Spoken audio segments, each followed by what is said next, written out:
नौवां अध्याय है 800 ईस्वी से 1200 ईस्वी तक की राजनैतिक सामाजिक स्थिति। पहला प्रश्न है, विक्रमशिला विश्वविद्यालय किनके द्वारा स्थापित किया गया था?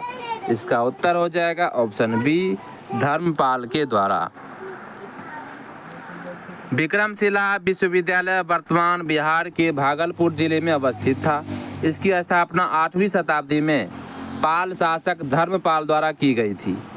यहाँ के आचार्यों में दीपंकर श्रीज्ञान का नाम सर्वाधिक उल्लेखनीय है, जो इस विश्वविद्यालय के कुलपति थे।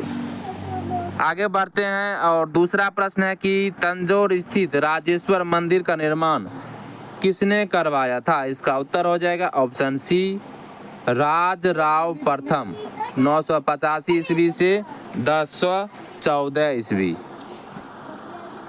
तमिलनाडु के तंजौर में स्थित राजराजेश्वर मंदिर का निर्माण चोल शासक राजा राज प्रथम 985 ईस्वी से 1014 द्वारा 11वीं शताब्दी में कराया गया था। यह मंदिर भगवान शिव को समर्पित है। इसे दक्षिण मेरू के नाम से भी जाना जाता है। यह विश्व का अपनी तरह का पहला और एकमात्र मंदिर है जो कि ग्रेनाइट से बना है। अगला प्रश्न है तीसरा कि खजुराहो के विश्व प्रसिद्ध मंदिरों का निर्माण करवाया था? ऑप्शन सी हो जाएगा, चंदेलों ने। खजुराहो के मंदिरों का निर्माण चंदेल राजाओं द्वारा 950 ईस्वी से 1050 ईस्वी के मध्य कराया गया था।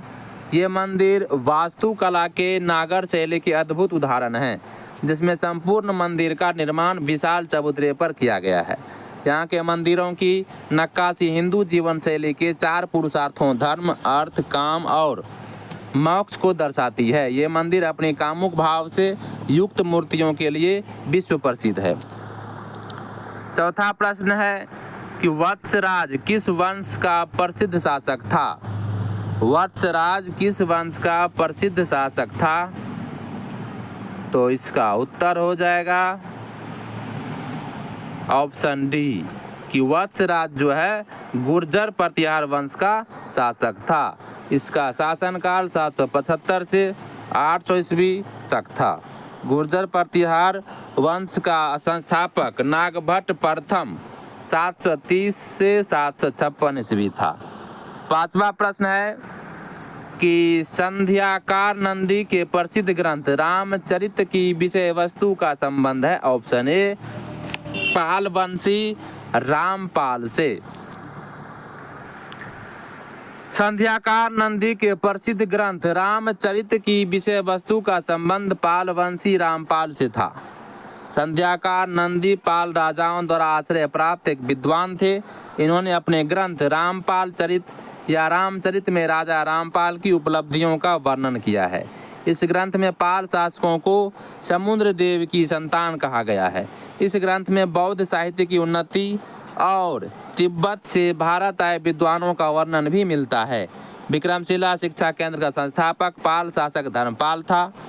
उदंतपुरी शिक्षा केंद्र पाल शासकों का अधीन बिहार राज्य में स्थित था। छठा प्रश्न है कि उदंतपुरी शिक्षा केंद्र निम्न में से किस राज्य में अवस्थित था? तो ऑप्शन बी हो जाएगा, बिहार में अवस्थित था। सातवां है कि विक्रमशिला शिक्षा केंद्र के संस्थापक का नाम है? Option B, Dharmpal. आठवां प्रश्न है कि चोल वंश का संस्थापक कौन था? इसका उत्तर ऑप्शन ए हो जाएगा, विजयालय। चोल वंश का संस्थापक विजयालय 850 से 71 ईस्वी था, जिसकी राजधानी तंजौर थी। 9वीं शताब्दी में चोल पल्लवों के सामंत थे। विजयालय ने नरकेसरी की उपाधि धारण की और निशुंभसुर मर्दिनी देवी दुर्गा देवी का मंदिर बनवाया। 9वां प्रश्न है कि दक्षिण भारत के मंदिरों के आकर्षक द्वार क्या कहलाते हैं? ऑप्शन बी हो जाएगा, गोपुरम कहलाते हैं। दक्षिण भारत के मंदिरों के आकर्षक द्वार गोपुरम कहलाते हैं। उल्लेखनीय है कि चोलों के पश्चात तमिल प्रदेश में पांड्यों का शासन स्थापित हुआ और मंदिर निर्माण शैली में नवीनतम प्रवृत्तियों का आविर्भाव हुआ। पांड्यों के काल में शिल्प कौशल को मंदिर के सहायक तथा बहिर्वर्ती भागों पर केंद्रित किया गया। मंदिरों के प्रवेश द्वार जिसे गोपुरम कहते थे मध्य एवं विशाल और प्रचुर मात्रा में शिल्पकारिता से अलंकृत होते थे। पांड्यकालीन वास्तुकला की विशेषता मंदिर नहीं अपितु ये गोपुरम ही है। गोपुरम एक प्रकार का आयताकार भवन होता है जिसका शिखर ऊपर की ओर चौड़ाई में क्रमशः कम होता जाता है। 10वां प्रश्न है कि 12वीं सदी में राष्ट्रकूट वंश के 5 शिलालेख किस राज्य में मिले? तो ऑप्शन बी हो जाएगा कर्नाटक में। 12वीं सदी में राष्ट्रकूट वंश के 5 शिलालेख कर्नाटक में पाए गए हैं। 11वां प्रश्न है कि दक्षिण भारत के साहूकारों का क्या नाम था? तो ऑप्शन बी हो जाएगा चेट्टी। दक्षिण भारत में साहूकारों को चेट्टी कहा जाता था। 12वां प्रश्न है कि परमार वंश को संस्थापित किया था? तो ऑप्शन ए हो जाएगा उपेंद्र। परमार वंश की स्थापना उपेंद्र ने की थी जिसकी राजधानी धारा नगरी थी। परमार वंश का सर्वाधिक शक्तिशाली शासक राजा भोज था। 13वां प्रश्न है कि निम्नलिखित शासकों में किसको मालाया, सुमात्रा तथा जावा की विजय का श्रेय जाता है? तो ऑप्शन सी हो जाएगा राजेंद्र चोल प्रथम को। राजेंद्र चोल प्रथम 1014 से 1044 ईस्वी राजराज प्रथम का पुत्र था। इसने विजयोतुंग वर्मन को पराजित कर जावा, सुमात्रा एवं मालाया प्रायद्वीप पर अधिकार कर लिया था। इसने गंगेकोंड चोल, वीर राजेंद्र, मुंडीगुड चोल आदि उपाधियां धारण की थी। 14वां प्रश्न है कि सिंधु पर सफल आक्रमण करने वाला प्रथम अरब कौन था? ऑप्शन बी हो जाएगा मोहम्मद बिन कासिम। सिंधु पर सफल आक्रमण करने वाला पहला अरबीय लोग था।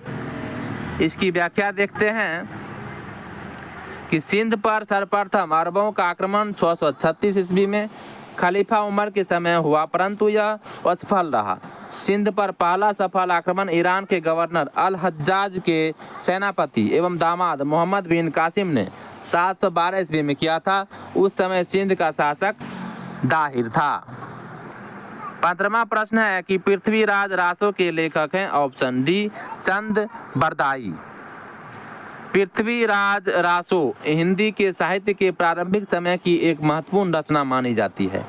इसके लेखक चंद बरदाई हैं। ये दिल्ली के चौहान वंशी शासक पृथ्वीराज चौहान के दरबारी कवि थे। जहां इस ग्रंथ में पृथ्वीराज के शौर्य, साहस एवं वीरता का अतिशयोक्तिपूर्ण वर्णन है। वहीं इसमें पृथ्वीराज की प्रेम संबंधी भावनाओं को भी दर्शाया गया है। इसी ग्रंथ में राजपूतों की उत्पत्ति संबंधी सूचना मिलती है।